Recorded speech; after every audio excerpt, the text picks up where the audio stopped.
everybody. Welcome back. We got another week of Beehooligganism. We got the podcast today, and we got some interesting weather happening lately. It's been hot just about everywhere. Today's episode, I should say, is going to be a little bit, cover a bunch of little different topics here and there. We don't get the whole crew today. Everybody's out and about and doing different things, and that's all right. We knew that was going to happen from time to time, but we do have a return guest from last week. We have Debbie Horne. She sat in. You were, Yappy invited you last week. Debbie, say hey. Say hi. Hey. Hey, everybody. There she is. Hey, everybody, you came in last week. Yappy asked, if you could come and hang out with us for a little while, and we thought it was so much fun we'd invite you back again. And unfortunately, like I said, we don't get to have everybody else back all the time. Maybe we'll get a couple of them to call in as they get freed up or something. But we're gonna still chat a little bit and bring up some different bee stuff, and we'll see what happens. Now, if I remember right, you're an admin on a Facebook group called Beekeeping Techniques. Got a lot of people there, right? Yes. Right. Right. How many? Probably about right now. There's about 48,000. That's a lot of people. Now, I've been in part of quite a few Facebook groups, and my thing that I've always noticed is sometimes the numbers aren't always what they seem, because sometimes you get a lot of lurkers, or they join, but then you never hear from them. They never really seem to interact. Do you seem to have what seems like a lot of people who are active in the group, or does it seem kind of 50-50? Do you see that much participation to represent the numbers? No, definitely not. I mean, I haven't really done a count, but, yeah, you get the people that sign in, and they're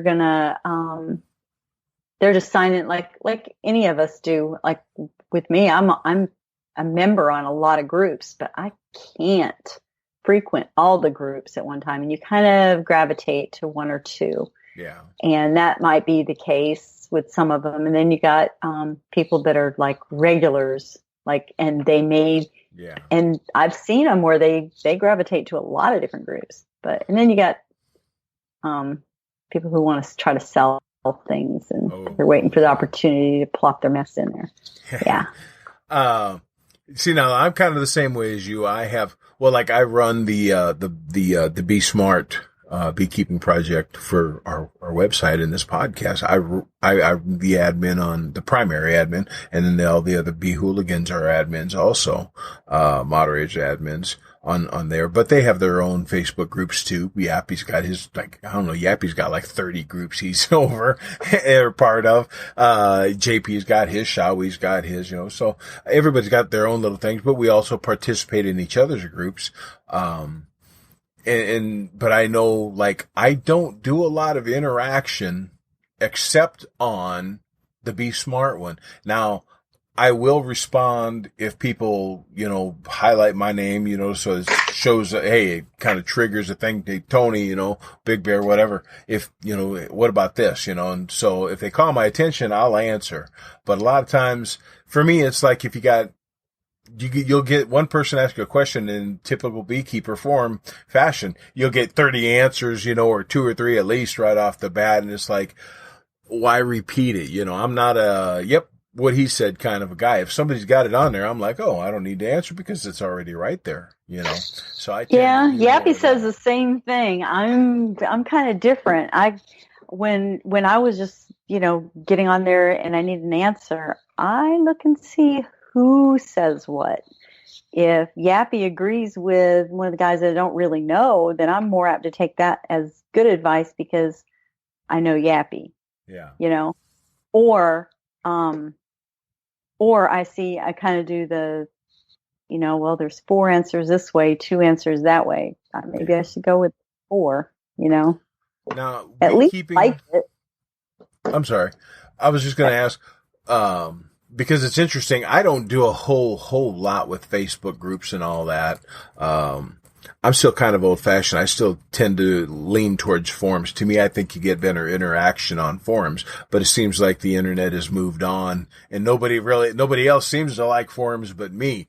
We have the Be Smart. We just started the Be Smart, Facebook, the Be Smart website, and we have a forum on our website, but it gets hardly any attention. We're still trying to build that up because, and again, I think social media and the groups and the socialization aspects like, Google Plus and Facebook and, all those others, they kind of just have that built in. And I don't know, some people have said, it's too much to ask, I guess. I don't know, for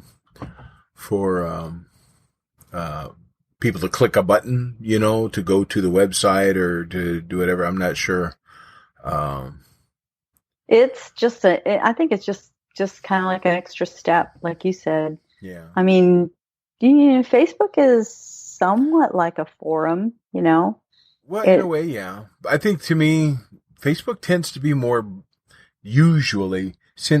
brief. There's a lot more brevity. It's the quick, short answer kind of a thing.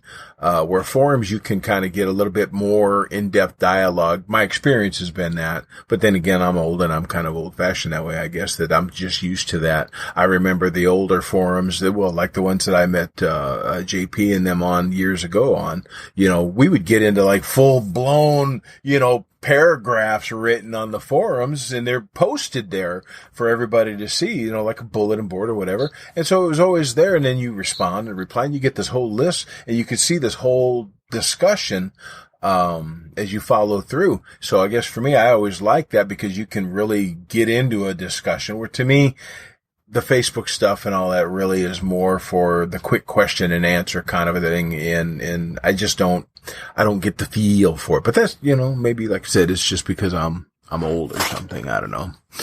I like your answer. The internet has moved on because I totally get that. I have to stay up with my business. I have to stay up with what's going now, So if you want to reach the people, you gotta go where they're at. Unfortunately, sometimes that's where you're not used to being, and you get out of our comfort zones a little bit with the technology, especially as it changes so rapidly. How long ago was it that people were on MySpace and that was the big thing? And now if you're on MySpace, it's like, ew, what's wrong with you? So it's like, is there even a MySpace anymore? I wonder. They're still there somewhere from what I hear. I don't know. It's crazy. I have an account.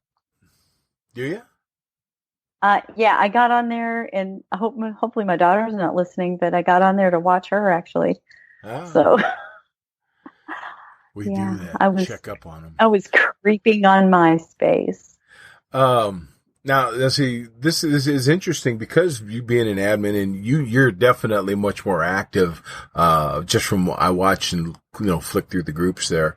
I see that you're more active in participation than I ever am, with all the different groups and the one that you're in there. And that's a pretty busy group, I joined up there last week when you were a guest. And just in that week since then, I mean, my news flow, whatever on my feed, my Facebook feed has exploded because there's so much activity on your group. Most of the time I just kind of let it go by. A couple of things I've chimed in on here and there. I'm a very facts-based. I like, the scientific-based kind of stuff and whatnot, evidence-based. And so when people say something where they're looking for facts and data and stuff, I'll tend to chip in if I have that information. Other than that, I tend to stay out of the opinionated side of things if I can. Sometimes I'm not too good at that, but most of the time I just stick to the facts. Kind of the old Joe Friday thinks, just the facts, man. When it comes to the beekeeping and all that, but being an admin of a busy group like yours, do you feel like you get a lot of pressure? Or do you feel under pressure to have the answers? Just because you got the title admin, or are you pretty comfortable with saying, yeah, I'm an admin, but hey, I'm not sure about that. Let's go find somebody on here. I happen to know who might know that answer. Or do you feel that pressure because, well, admin means I must know something? Yes, no, yes, no, no, yes. Yeah. No, I don't know. Yeah, I went through that. I was like, oh, I can't not know anything but I'm only a third year beekeeper, so I'm not going to know everything. I'm not going to know everything that a 10-year-old beekeeper or a 20-year-old but I do know some things, and I do have good answers, and I do have a well of people I can draw off of. So, for instance, I have tagged Yappy or Stan Gore, or if I think it's in their realm of expertise, Daryl, um,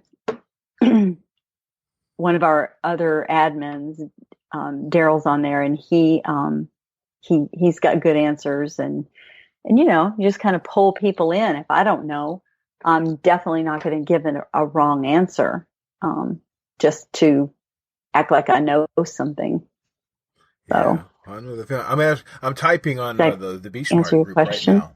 Yeah, it does. You did good. I'm typing though on the Be Smart Facebook group, and I'm asking them the question about, it's kind of related to this. Basically, I want to know if people, maybe I should make it a what do you call that?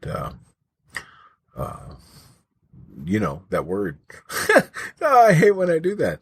Like a survey or a poll. There we go. There's a poll.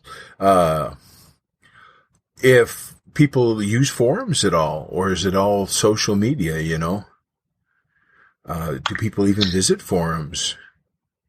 Beekeeping forums, I should say, specifically. So I'm asking the Be Smart group here, and see if anybody answers on that and what they have to say about, Facebook and other social media. Now, if I have to use social media, I'm going to be honest. I'm a Google Plus. I like Google Plus, and for social media. I don't know anybody that uses Google Plus. Oh, dude, I have groups. I have Funny. 7,000 followers on my one group on Google Plus. That's awesome. Yeah. So, it can work out. You just got to find where everybody's at. But sometimes, it can see, if you don't know a lot of people, you don't make the right connections, it can seem like a lonely, barren place. And, but it takes a little effort into trying to make the connections with the right people. And once you connect with the right group, the right people, all of a sudden their connections become, and it just explodes. Right. And I really like it, because to me, you get a little bit more of that forum feel, versus just a quick shoot and run kind of a deal. Well, there's another forum, is it Bee Suite? That I can't remember the name of it. But anyway, there's another forum that people will refer to. So I know that they go to them. Yeah. Okay, so here's my question. Let's see if anybody answers from the Be Smart group. What did you? Oh, did you do that on Facebook? I did it on the Be Smart Facebook group. Be Smart Beekeeping Project. So we'll see if our many followers out of our several hundreds of followers will answer. We don't have 20,000s, but we're getting there. We're new, so. Yeah, you don't charge for your podcast, do you? No. The podcast itself is free. I think people think. I think people think that you charge for it. That's why I brought it up. I don't know where because and maybe you need to kind of put that out there. Because somebody actually asked me. That's strange, because there's not even, when you go to the website, there's not even a free download. There's a free listen connect. So I don't know where they would get that. Yep. That's curious. Maybe because other people do. I don't know. We have the links for people who want to support us. We have the Patreon support group, or the Patreon support page, so people can become patron supporters, but that's a voluntary thing for the whole website and the whole multimedia project. That's not just to action. That's to get the special extra behind the scenes features and special content. But like the website, the videos, the podcast itself, the Beehooligans, you can just go straight to the Be Smart website and click on any of that for free directly. There's not an upfront charge for anything, but, we do. So how do people find us, So how do people find it? They just go to the Be Smart page. That's, what is that? besmart.bbe-tech.com. And if you go there, you can even look it up if you go Be Smart on a Google search, will pop up pretty quick from what I've seen on various Google searches. So, we've got a lot of content, so we pull up pretty quick.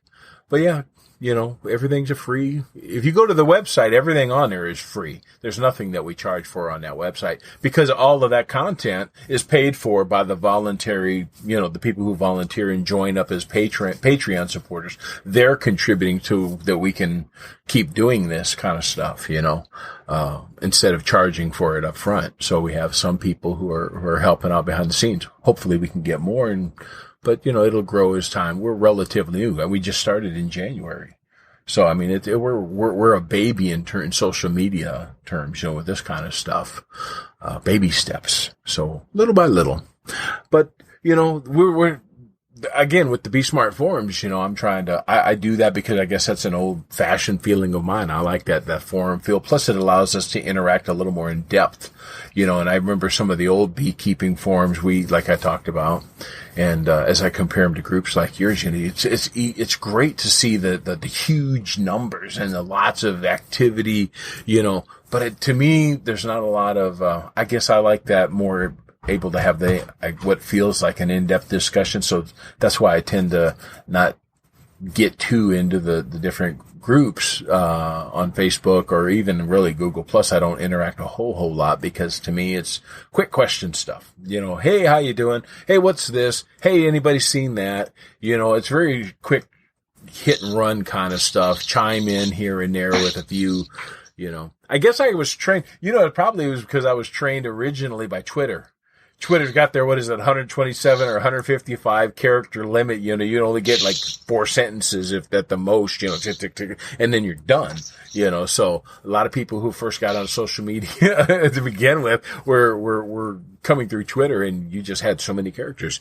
And I don't know, maybe that's for me, but, yeah, it's just, I don't get the same feel from it. So, but I mean, there's so many groups on Facebook. There's so many, even websites and stuff. So for beekeepers who want to find the resources out there, you go to YouTube and there's whole groups that just communicate with each other over YouTube videos. I watch that.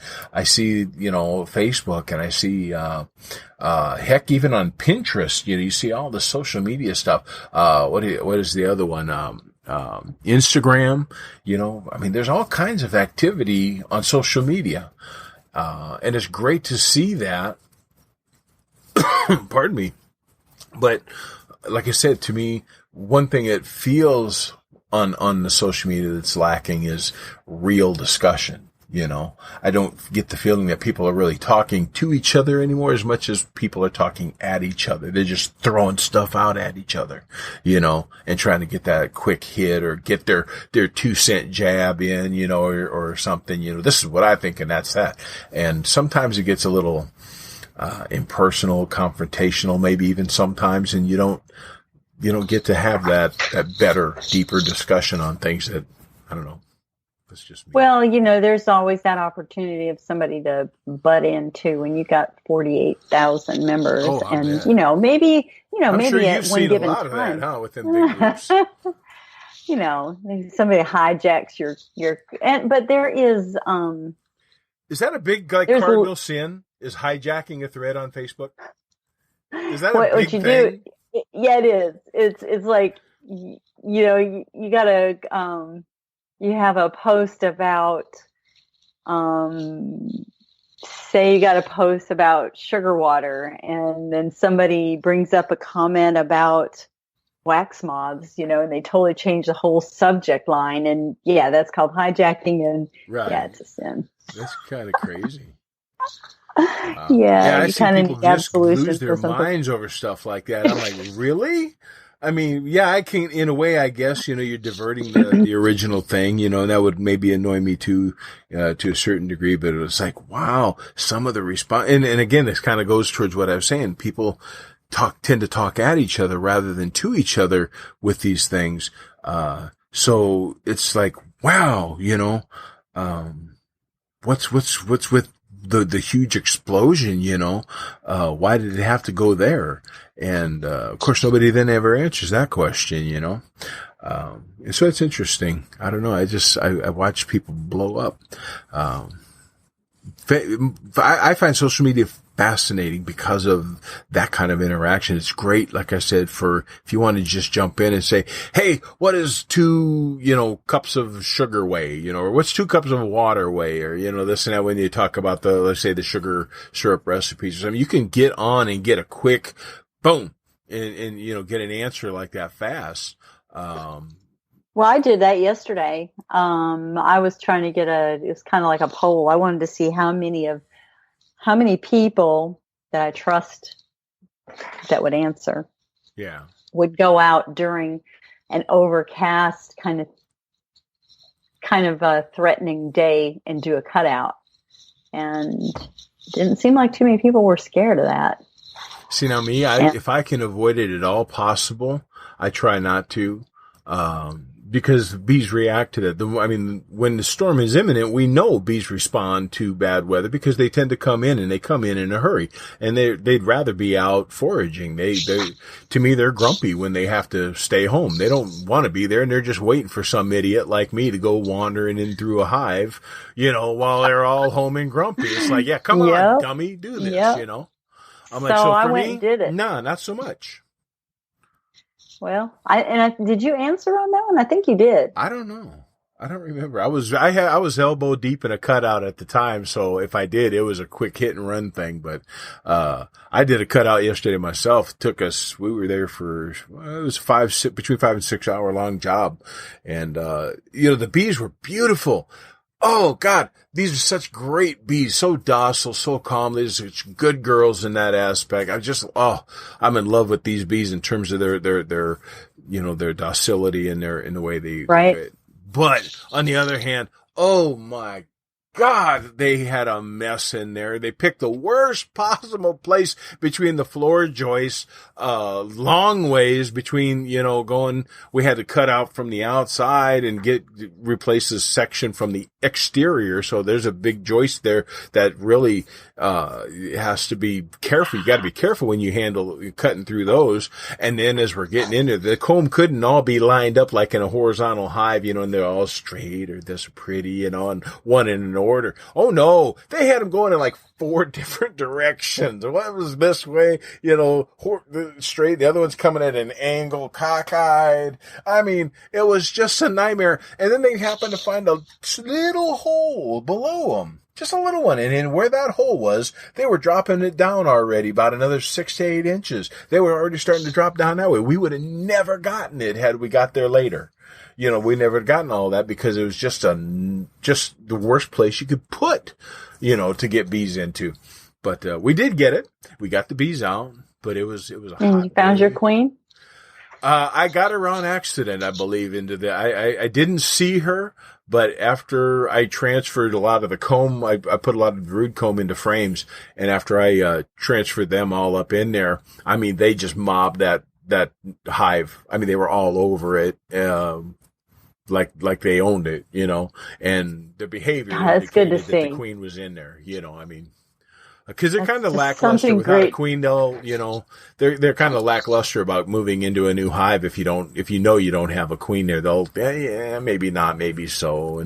But these ones, boy, they just glom. Bang, they were there. So I think I got her without seeing her. Have you ever used, I know that there's some pheromone sticks or pheromone spray or something that you can use that actually, it's the queen pheromone. Have you ever tried that? I don't. I've used them before in the past, like with bait hives and stuff, but like for cutouts and that, I tend not to do that. I was just wondering. It was a thought because I thought, I did the same thing yesterday. I couldn't get the queen and couldn't get the bees to stay and. Yeah. One of the things you can do is cut some brood comb and put it in frames because they are drawn to the brood comb too. So that'll help them adopt into that new box too because they're attracted to the scent, the pheromones that the larvae and pupa put out. So they're going to kind of glom onto if nothing else, it's going to help retain them to that. But it all works toward this, hopefully getting them locked in. But yeah, when I saw them just just, boy, they were all over it. I'm like, okay, this is a good sign. I didn't get to see her, but I was so busy just trying to get through all that comb that I didn't get to really look as good as well as I probably could have or should have, but I think I got lucky on that, and that's going to be great. Because I got a local beekeeper here who, poor fella, I mean, he's been waiting, and he opted, not to buy bees in the spring because he's like, I want to get local bees. I want to get cutout bees, and I want to get them, that local adaptation, and I want this and that. And I've just been so busy, and I've had so much going on and there've been problems with our weather and situation and stuff. So, I haven't been able to get him any.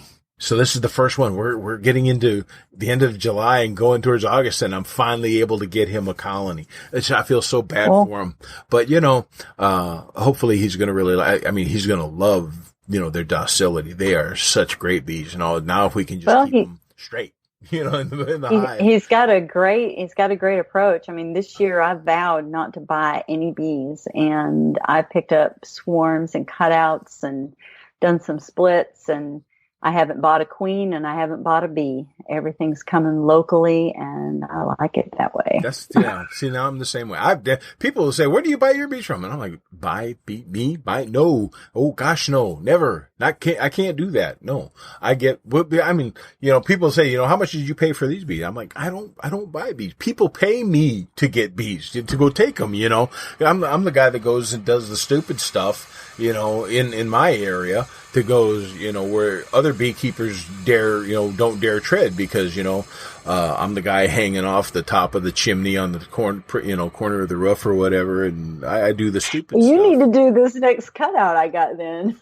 Yeah, I get plenty of that over here. Up there. And I do a lot of construction stuff here. So I tend to stay away from the residential now more than anything. And I work more with construction companies, arborists, things like, they got crews sitting around waiting when they bump into a bee nest in a wall or a ceiling or a roof or something. Everything stops. And so I tend to respond and work more with them now. And I leave the residential stuff to your hobbyists or your amateurs, people that aren't doing this professionally. I let them have that kind of stuff because most of those folks, the residents, they seem to be less interested in paying for the services, the type of services that I offer professionally. I don't, and so I'm like, y'all can help each other out, and everybody will be happy that way. Whereas I work with a bunch of people who need a specific level of service, and that works for both of us. So it works out. I think in the long run, everybody wins going to that approach. But yeah, it's been an interesting trip. That's the way I do it anyway. So I don't ever buy bees. I get good genetics just from, hopefully, you walk you see that wall and, well, how long have they been there? You can look at the comb and you can say, oh God, man, well, this building's been here for 100 years. And the people have said they've seen bees there every year for the last, 50. You just start salivating and it's like, oh my God, yes. I gotta have those bees. Yeah, the worst part is it could be a swarm that just moved in that year. You don't really know sometimes until you get into it. But you got to take the risk. You got to get to it. And for me, it's part of the service. I got one down the street from me that the bees there has been multiple beekeepers that have tried to go in, and I'm thinking, did they try to tear the walls down? I don't think so, because that's what I want to do. Yeah. But it's an old shed, nobody's using it. Why not? Just tear it up. It can be repaired if they really need it.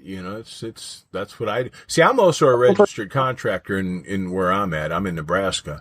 So I'm a registered contractor. I can do the repairs. I can, legally, certified license and all that and whatnot. So I've got the insurance. I've got the liability insurance. So if something goes awry, and I hope it doesn't, but sometimes things do, so I've got that kind of stuff, to help when things don't go so well.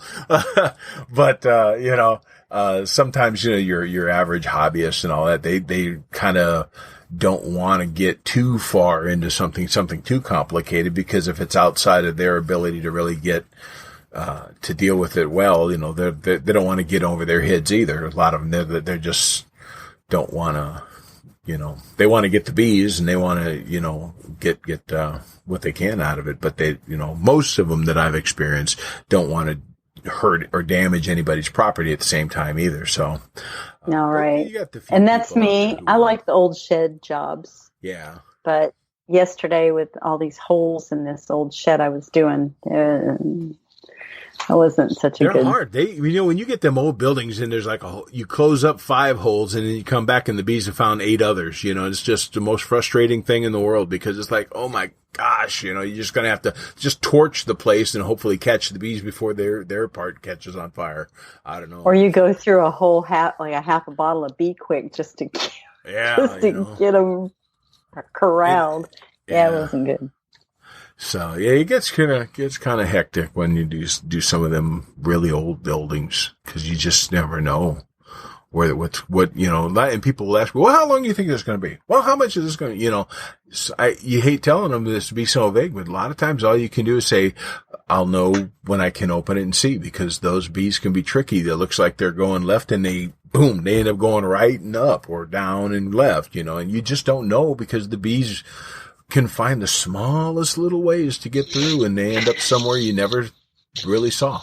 That's why I like my scope. I have a scope that I use, a digital endoscope that I connect to my cell phone so I can push it through and kind of follow things a little bit. And that's saved my neck so many times just because I can it first looks like it's veering straight on or to the right, but as you follow through, you realize, well, that's a dead end, it bumps into a 2x4 and you end up going up or down. And then as you see that happening, you're like, now I see where they're ended up at. And so instead of taking all this wood or siding or whatever off, you can work lower and more specific to where they're at rather than, it used to be the older days before you had to you start here and cut off a 4-foot section and then you realize they're 4 feet down below that and you got to take that down and just like, this having the scope saves me so much work. It ain't even funny.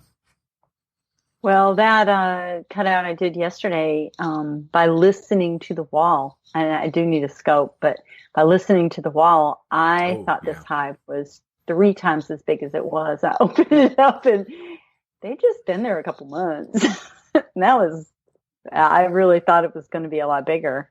And I cut way more out than I should have. I thought about it, and I'm going to get one. They're cheap. But that, like $12 at Walgreens. Oh yeah. Okay. Yeah. Didn't know that. I've always got one. Yeah, they're really good in winter too when you want to check your hives, especially if you use a bigger hive.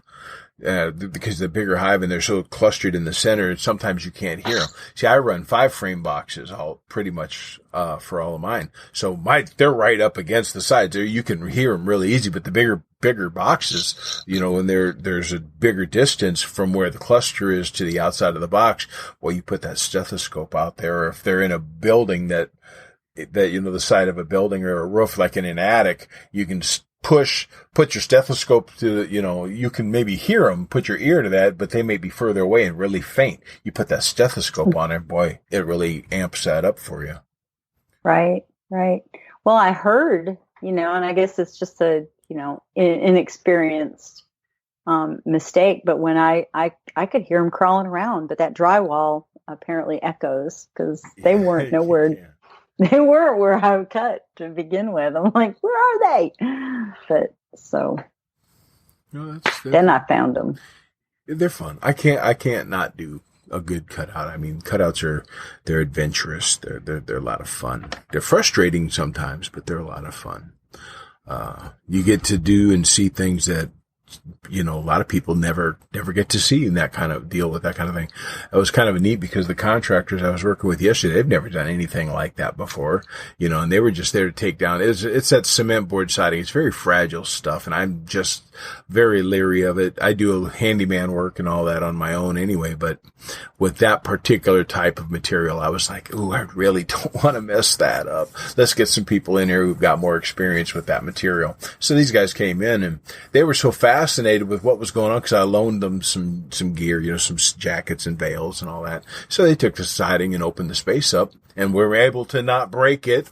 Yay, them, because I probably would have broke it all up. But they were so interested, they wanted to stay up there and help. So one of them was my smoker helper. He was keeping my smoker going, and the other ones were handing me tools left and right, and I let them hold How cool is that? out. So they're taking pictures and video and sending it to all their wives, friends, and neighbors. They're having a good old time. So I think I actually got me some contractors who will help me with other ones in the future that aren't absolutely terrified of bees. I like to pick on a lot of these guys because, they like to talk a tough game, contractors do, oh, we're big construction guys, and then you mention bees and they run away and, hiding in behind skirts, it's like, no, come on, guys. And these guys, they stepped right on up. So I got to give it to them. These guys are great. That's good. So it gives you somebody to call on when you need some help. Well, on the big jobs, I do most of mine by myself. If it's a one-man size job, I can do it, no problem. But some jobs, especially these bigger construction jobs, holy moly, you need 2 or 3 people to remove some of these bigger pieces of siding or roofing, 'cause especially on the buildings, commercial structures, and you need more than one person there. And these guys have got that, and they're also registered contractors, and they're also insured. So we're all in the same boat, and we're able to kind of provide the same level or quality of service. So, and now that I know they're not afraid of the bees, this makes it even better. Well, that's awesome. Hey, I got some advice for you. I'm going to back up a little bit. Yeah. Sure. What you need to do. You said you want more activity on your forum. I think that you need, but you don't like to get on Facebook and chat. I don't. Well, the thing is not that I don't like to. You need to. Everybody yells at you when you post something. Don't link to your thing on our group. I'm like, I guess I'm gun shy. No. Just be a presence. Get people to see your name, and then kind of here and there, you'll kind of maybe put something out there. I hear you. Sneak it in or whatever. You got to be slick about it, is what you're saying. Hey. Yeah, I know. Yeah, I try a little bit here and there, but slide there's not it much in. slick. You didn't hear that from me, though. I'm a South Omaha. Hopefully, Mike's not listening to this. Slick is not in our repertoire. We're very blunt and obvious. Hey, y'all, come over here. So be blunt and get on, get off, and go with it. But if you become a presence in these groups, people get to know you, and they'll be more apt to go to your page, and then from your page they'll go to your forum. I have to. You're right. I have to get more out there with that. We've actually experienced some good growth recently. And that's nice. And people are starting to share a little bit more on their own. So that helps too. But yeah, you're absolutely right. If we want more people to hear the podcast and see the cool stuff on the Be Smart website, I'm going to have to just break out of my shy, quiet little shell, and I'll have to step up my game and interact with people more and act like I'm a nice person or something. I kind of felt like you were getting ready to close out, and I wanted to get that in before. No. I'm just kind of, I guess, for lack of a better segue, I was just going on until I beat the topic to death, apparently.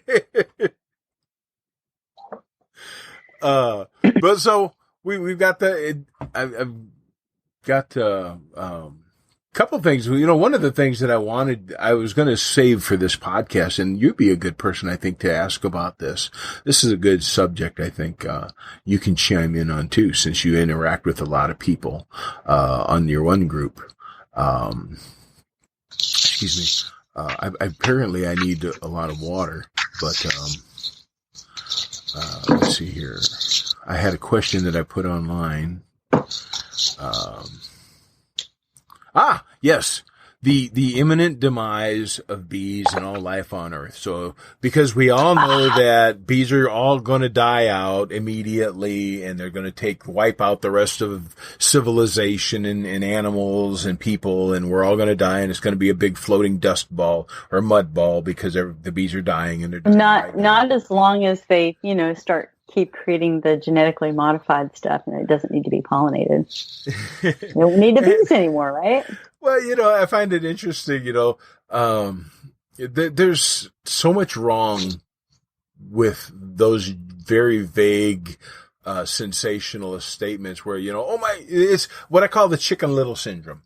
The sky is falling and the worst possible things that we could think of associated with that are just absolutely guaranteed going to happen. And so everybody's got to change everything right here and now. And I'm like, okay, we know that Murphy's Law says, that, whatever, can happen, will happen with the worst possible moment. And we've all experienced Murphy's Law enough to know we should at least be thinking about what to do when things, flip upside down.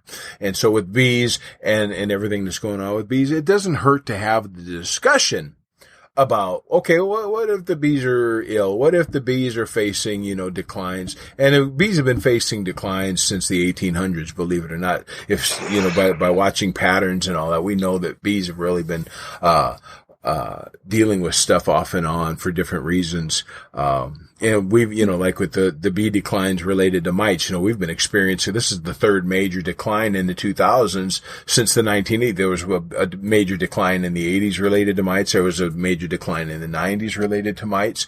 There was a major decline in the 2000s, about 2004, also related to mites. So it happens. It's something, we should always be on the lookout for, but like I said, it doesn't help when people get to the Chicken Little phase of it and you can't have a real discussion of what's really going on because they're so busy freaking out instead of actually, okay, let's look at what's really happening. Is it as bad as it seems to be? We all know the media, when they glom onto something, they're in business. They're trying to sell for your attention. So they're going to say what they have to say to get people's attention, no matter if it may entirely be accurate or not. We hear the whole fake news on that. The truth. Sensationalism is not a new thing to the media. And we need to, as in beekeepers, I think, especially if we're going to be taken seriously, when we don't want to cry wolf.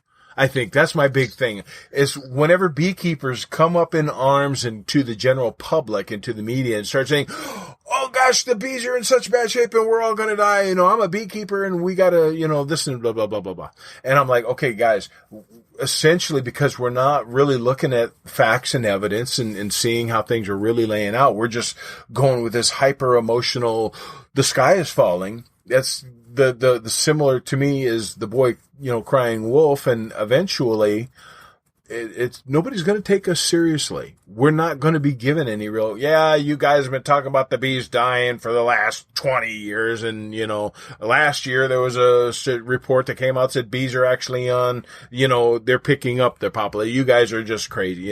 It doesn't help us as a community of beekeepers when we have sensationalism and hyper-reactive, discussion and all that going on that's not based on facts and evidence. To me, we're shooting ourselves in the foot when we let that start to get out of control.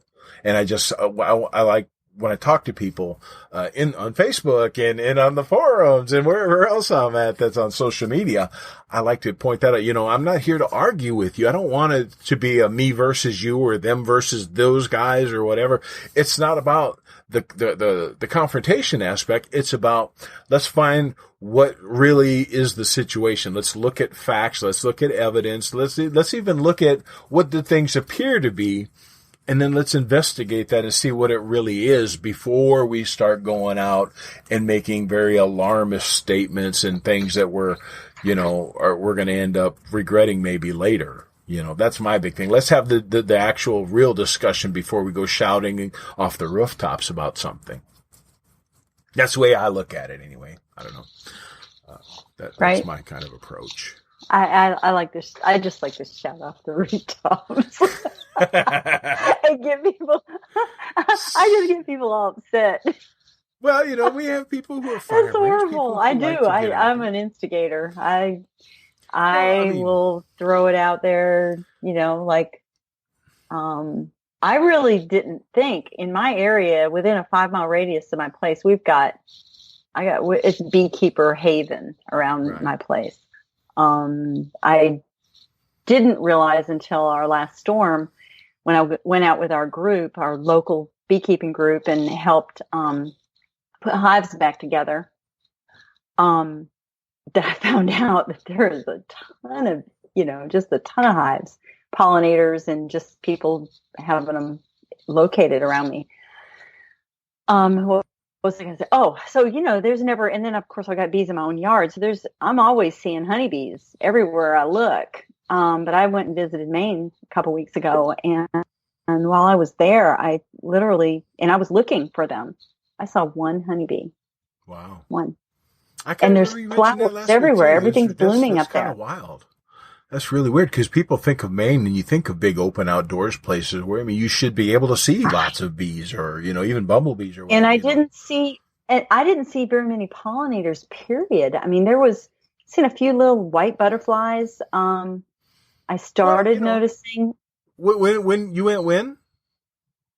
2 weeks ago. 2 weeks ago? And you were on vacation? Yeah, I was up there 2 weeks. Yeah, I was on vacation. Maybe they were on vacation. Maybe you just went at the wrong time. Maybe it was, like there's tourist season and off tourist season. Maybe they were like, you know what? It's tourist. It's off tourist season. The milkweed was blooming. The milkweed was in full bloom. But maybe they figured the moths and that'll handle it. They're like, let's cut out for a couple little while, guys, and we'll come back when tourist season back up. We can show off. But I don't know. Bees on vacation. They're like, the tourists aren't here. Let's go take a trip. Maybe, I don't know. Maybe that's it. So I'm all doom and gloom, and you're like, well, maybe they're just on vacation. All right. I've had other people tell me. I've got some friends in Wisconsin, and they're like, I don't see honeybees anymore at all. Yeah. And I'm like, okay, well, maybe this is something. Maybe this is a thing. Well, I think it's localities because, like you said, in some areas, especially when you get a chance to talk to other beekeepers and you realize where their hives are and all that, you realize, holy moly, there's lots of beehives in this area here, this 5 square, 10 square, 20 square mile area. There's lots of beekeepers and there's more than you ever thought. But then you hear, other localities, and I've had people tell me the same thing. Hey, I live out in this area and gosh, I never see a bee at all, and I'm like, I stop and I'll think, and I'm like, what beekeepers do I know that live out in that area or that I've seen hives out in that area as I drive around? Cause I get all over the place. And there's times I'll sit there, I don't know of any beekeepers out in that part of the town or in this, out of town area. It's just, I can't say that I know of anybody or seen any hives. So maybe it's just, that because it's so related to beekeepers, really. when you don't have a lot of beekeepers, the, feral populations are a lot more sparse and less visible anyway. So to me, it's kind of like just, you have pockets of areas that are going to have lots of bees because that's where all the attention, lots of more people have it, and then they're going to have other pocket areas that it's just almost devoid of pollinators and bees and different, kind of pollinators like that. I think so. It's like little localities, that just kind of pick up, one will just seem overblowing, another one will seem kind of average, and another will seem like it's got nothing at all. But then if you pull back and kind of look at that macro view and you'll say, oh, it all averages it out maybe, or, something like that. And it'd be an interesting study to do. That's for sure. I'd be interested in seeing a local extension office or something, maybe look doing something like that up as a study. Maybe I wonder who I can put a bug in their ear. I'm going to have to talk to some of the extension people I know now. Well, see, they say the honeybees are on the decline. Are they really? Is it only because we got so many beekeepers that honeybees are even, around? Well, they say that we've only got about half the number of beekeepers we did in the 1950s. To this date, we're still only about 50% of the number of beekeepers we had back then. So everybody, not everybody, many people I talk to say, this is something I hear all the time. Oh, my grandfather used to keep bees. Yeah. I hear this a lot. Yeah, I get that a lot. You talk to a lot of people. My grandpa, my uncle, my great granddad, whoever, you do. You hear about, everybody had somebody that, one or two steps before them that was a beekeeper, but then within the one or two generations, it seems to have just diminished or vanished. It's amazing. It's uncredible. Wow. Incredible. Is that a word? Uncredible? I make up words as I go. Uncredible. If I can't find a right word, I'll make one up on the spot. That's the way I roll. I'm gonna Google that. Yes, I'm breaking somebody else's mind. I get a chance to break somebody else's head. It's an exciting thing I get to do. Interacting with somebody. Uncredible definition. Yeah. That's funny. It says is not a word. No, it says it's an adjective. Not credible, that cannot be believed. So, okay. So I've got another word in my vocabulary. You can legally use that word. And here I thought I was. And now you've got ammo if somebody tries to fight you. That's right. They say that's not a word. Say, yes, it is. We looked it up. Oh, well, you know what? I looked at the clock and my gosh. It's on the internet. We're at that point. We managed to talk for 50 minutes. It's crazy. And that was just the two of us. Imagine if we'd had all of us, we'd be going on an hour and a half by now. Because I wouldn't have had a word in edgewise. So this is more fun. You've been great on here. I tell you what, it's a lot more sane conversation than talking to, I don't know, Yappy. No, I'm just kidding, Yap. I love you, brother. We got your back, man. But yeah, no, we have we try to have some fun. We kick back a little bit and slow down with just one or two people now, like today, and we'll go. Maybe we should take a poll. Maybe I should hijack you and take you, see if we can bring you away from the just being part of that group and make you a Beehooligan. I think we need a lady. The internet just worked against you on that because I totally lost you.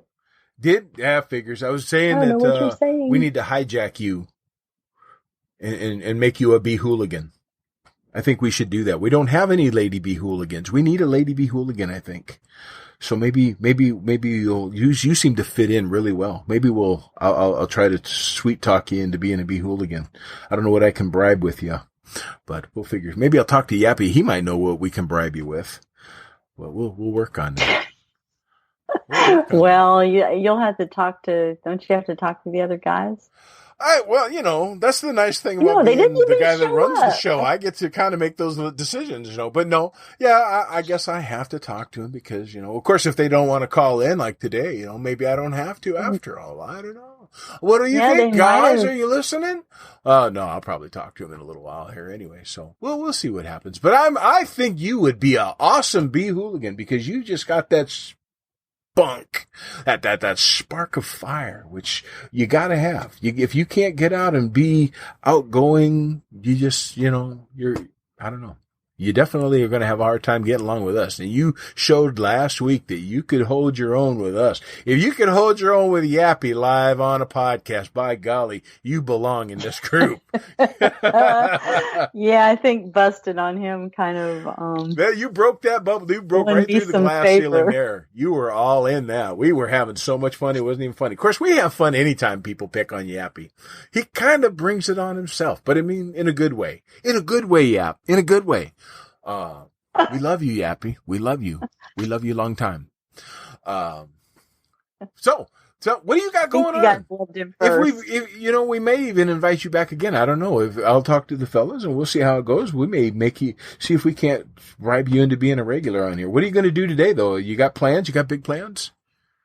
Oh, I'm working. You're working? I love how you said that. It was just like a defeated, I'm working. I was having fun now. You made me think of reality. Yeah, now I have to go back to work. I got a list of stuff. I got web design to do and some signs to make. And well, you're not alone. Yeah. I have to go help customers and clients. I got a client that's working with a small hive beetle problem. So we're going to go do an apiary ground treatment to cut down on the pupa, small hive beetle pupa. So that's what I'm going to do when I leave here. We're going to have. You guys don't have fire ants, do you? We're going to beat up on some small hive beetle. No, we don't have fire ants up here in Omaha. We don't. That's one problem I'm glad I don't have. Well, they say the fire ants are actually a deterrent for this. That might be why I don't have such a problem with. I have them, but I don't. Not that bad. They can get pretty bad up here. I mean, they're not like the worst I've ever heard, but not like Yappy. If you listen to Yappy, he's just got a nightmare level of small hive beetle. But here they can be a pain in the butt, but they're not overall like catastrophe level. Whereas I've heard like in some other areas like Georgia and them, it literally is catastrophe level for them. And it's unfortunate. I did have one hive. I just went in and I just gave them all new frames, and it was a swarm anyway. Yeah. And I just gave them all new frames, put them in a smaller place completely. I threw the whole box in the freezer and froze it. Put them on ice.